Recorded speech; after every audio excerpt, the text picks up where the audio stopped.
Hello, how's everybody doing? My name is Dana Ferguson, and I am doing my journal article summary on PSEL Standard 9, which deals with operations and management. The article that I summarized is the cost of instructional improvement, resource allocation in schools using comprehensive strategies to change classroom practices. The central questions of this particular study were dealing with how are educational dollars being utilized with respect to the level of education funding, as well as is there a need for school level analysis of resource use data. And basically, how this came about is that this was in the early 2000s when you had No Child Left Behind legislation passing, requiring greater results than you've seen in the past. You've seen a significant investment in education with only modest gains, and so we got to a point where we really wanted to see where could we get the most bang for our buck, and if there are programs out there that aren't producing results, then we need to take a look at that. So you have the Consortium for Policy Research and Education do just that. They started looking at how education dollars are being utilized initially on the district level, but that wasn't sufficient enough. They needed to go in deeper, so they started looking at the schools, and they noticed that just how the data was being provided just wasn't detailed enough. So they created a framework for expenditures which allowed for richer data to come forth so that they could better analyze what strategies, instructional strategies are being used and what are the costs of those strategies, and compare those and link those to outcomes and how effective are those strategies. They use this particular framework on a study done by University of Michigan called the Study of Instructional Improvement. This was a study that included 120 schools, low income, that needed to show some improvement, and they utilized some comprehensive school reform programs that were out there. There were three in particular: Success for All, America's Choice, and Accelerated School Project.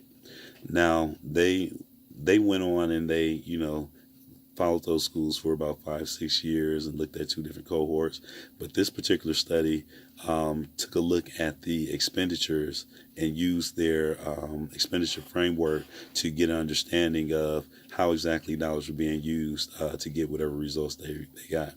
The main thing that they had in common when they selected their sample from this study, they chose 12 schools originally. One bailed at the last minute, so they ended up with only 11 schools representing the three different programs, and two schools that did not select that program. What they ended up finding is, so these were schools that were majority minority schools, all of them except for one, but all of them all had high need, large concentration of high need students. And what they really found was that there was a significant variance across the board when it came to how their resources were being utilized. In terms of school day, you had ranges from 280 minutes to 405 minutes for time for reading each day. Schools were as low as 55 minutes, as high as 150 minutes. Classroom size ranged from 17 students to 26 students. The percent of teachers or licensed staff who were core teachers, as low as 47%, depending on which program that was selected, up to 66%. But what kind of stood out for me was that the expenditures went as low as 4,800 per pupil and as high as 7,500 per pupil, not including operations. So there's some gaps. These were schools that were selected across the country, so it wasn't differences based on demographics, but it really shows that there's some inequities in how funding for schools right now is being structured. Some of my takeaways before I let you go. The highest cost schools were all the five highest cost schools were in New Jersey. The reason for that is that there was a state court mandate that additional funds be allocated to poor urban schools to try to fix some of the inequity that you found in that particular state. The two highest spending schools were both Success for All schools. And probably the main reason for that is that that particular program requires some significant wraparound services, which, of course, have additional costs. Some things that all schools had in common: their highest expenditure across the board were core teachers. That ranged from 32% to 50% of their budget. That was close. That was followed by additional help for struggling students and student services, which ranged from 11 to 24% of all expenditures.